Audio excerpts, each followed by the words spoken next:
অপেক্ষার প্রহর শেষে এলো সেই মাহেন্দ্রক্ষণ। শুরু হলো অক্ষরের মহোৎসব অমর ২১শে বইমেলা।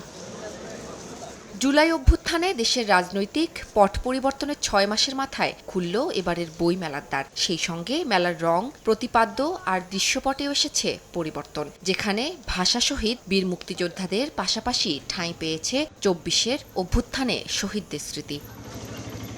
প্রতিবারের মতো এবারও মেলায় অংশ নিয়েছে প্রায় ৭ শতাধিক প্রকাশনা সংস্থা। পাঠকদের স্বাচ্ছন্দ্যের জন্য রাখা হয়েছে ডিজিটাল পেমেন্ট ও বই পাঠের বিশেষ জোন। থাকছে শিশু প্রহর সহ শিশু চত্বরও।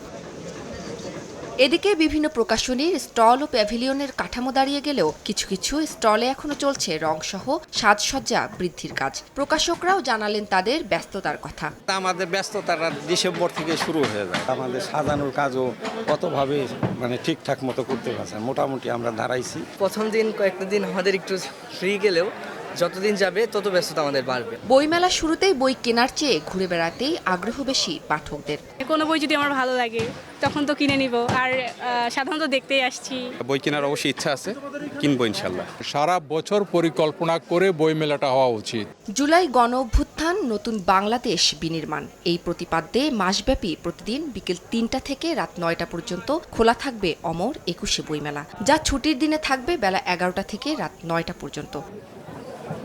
উম্মে হানি, সময় সংবাদ,